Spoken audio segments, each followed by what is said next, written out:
I make this statement as a result of the rising acts of vandalisms, acts of hooliganisms at our various game centers, and specifically in relation to the 19th week Premier League match played on the 2nd of February 2025, which resulted in the brutal stabbing of a Kotoko fan, Nana Yao Frempong, known as Pule.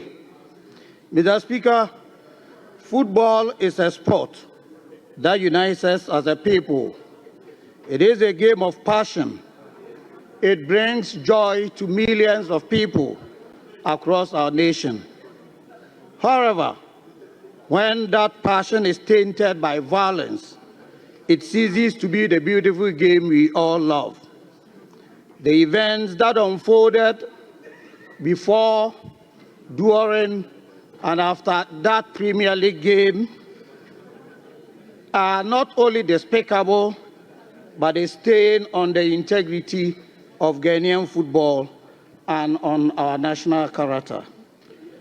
Honorable Speaker, the tragic loss of life is not an isolated case, but a part of worrying trend of violence in our sports.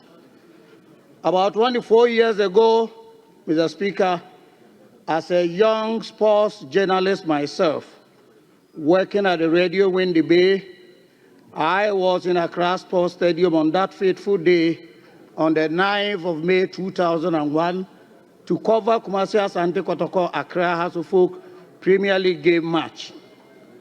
On that fateful day, Ghana recorded the most tragic event in its history when 127 lives were lost as a result of football violence.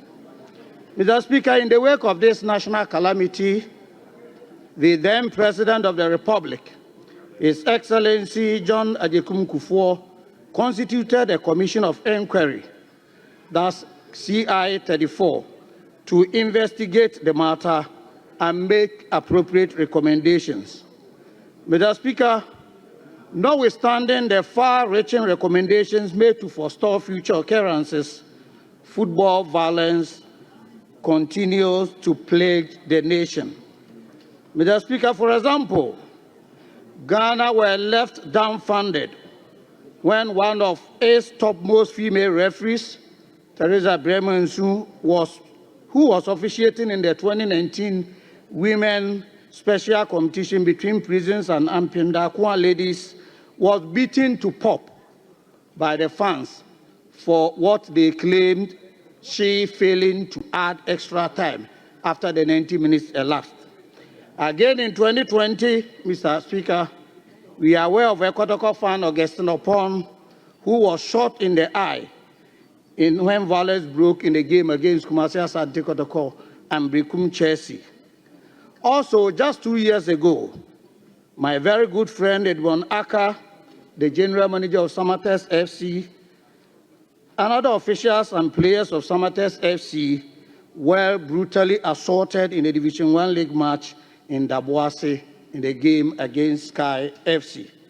Honorable Speaker, despite all the education, reminders, sensitizations, sanctions aimed at eradicating hooliganism, the act continues to be part of Ghanaian game with many casualties frequently recorded. Mr. Speaker, the situation calls for urgent action from all stakeholders. We as parliamentarians have roles to play: government, football officials, security agencies, clubs, and supporters. There is an urgent need for us to work collectively to eradicate such barbaric acts from our game. Mr. Speaker, I'm very happy to note that our new indefatigable Sports and Recreation Minister, Honorable Kofi Adams, has already swung into action.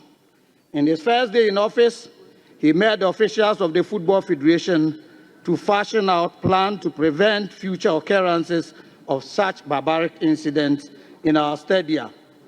I'm very confident with Honorable Kofi Adams, this canker will be dealt with once and for all. Mr. Speaker, I'm also aware of the high-profile meeting between the Inspector General of Police and the stakeholders of our game, which produced 33 action points for implementation to curb hooliganism in our stadia. Furthermore, Mr. Speaker, I urge Ghana Football Association and the National Sports Authority to put in place stringent measures and security and safety measures to prevent such occurrences in future. These include enhanced security at stadiums, strict enforcement of disciplinary actions against violent conduct, and also intensified public education on sportsmanship. Mr. Speaker, in our beautiful game of football, there are only 3 results. Either you win, you lose, or you draw. A good sportsman will accept whatever result that comes their way. Honorable Speaker, at this grieving moment, permit me to extend my heartfelt and deepest condolences to the family of the deceased. No family should endure such a pain of a football match. I also call on all stakeholders to remain calm as the Ghana Police Service continue with their investigations to get to the bottom of the matter. Violence has no place in our football. It has no place in Ghanaian society. Let us all stand together to condemn this act and work together to ensure that our football stadia are safe. Thank you, Honorable Speaker, for indulging me.